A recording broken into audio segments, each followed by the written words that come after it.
అందరికీ నమస్కారం. మీరు చూస్తున్నారు కేకే స్పోర్ట్స్ రివ్యూ. నిన్న అరుణ్ జైట్లీ స్టేడియంలో జరిగింది మ్యాచ్ కాదు, కేకేఆర్ సునామీ. ఫిన్ ఎలన్ తన విధ్వంసక సెంచరీతో ఢిల్లీ బౌలర్లను ఎలా చెడుగుడు ఆడుకున్నాడో ఈ వీడియోలో క్లియర్ గా మాట్లాడుకుందాం. స్కిప్ చేయకుండా చివరి వరకు చూడండి. టాస్ ఓడి బ్యాటింగ్ చేసిన ఢిల్లీ 20 ఓవర్లో 8 వికెట్ల నష్టానికి 142 పరుగులు మాత్రమే చేసింది. ఓపెనర్ పదుమ్ నిశాంక అర్ధ సెంచరీతో రాణించగా చివర్లో అశుతోష్ శర్మ వేగంగా పరుగులు జోడించి జట్టుకు గౌరవప్రదమైన స్కోరును అందించాడు. కేకేఆర్ బౌలర్లలో అంకుల్ రాయ్, కార్తిక్ త్యాగి చెరో 2 వికెట్లు తీశారు. స్వల్ప లక్ష్యంతో బరిలోకి దిగిన కేకేఆర్ కేవలం 14.2 ఓవర్లోనే లక్ష్యాన్ని ఛేదించింది.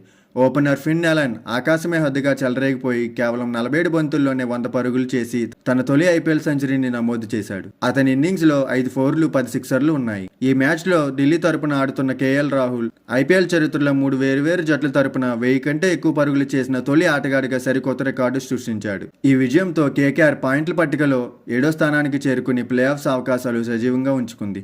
మరోవైపు ఢిల్లీకి ఇది 7వ ఓటమి కావడంతో వారు ముందుకు వెళ్లే అవకాశాలు దాదాపు మూసుకుపోయాయి. ఫిన్ ఎలన్ ఇన్నింగ్స్ చూశాక కేకేఆర్ కప్పు కొడుతుందని మీరు అనుకుంటున్నారా? మీ అభిప్రాయాన్ని కమెంట్ చేయండి. నేను అందించిన ఇన్ఫర్మేషన్ మీకు నచ్చినట్లయితే ఈ వీడియోకి ఒక లైక్ కొట్టండి. అలాగే ఇటువంటి ఇన్ఫర్మేషన్ మీకు పొందాలనుకుంటే నా ఛానల్ని సబ్స్క్రైబ్ చేసుకోండి బెదరు. Thank you.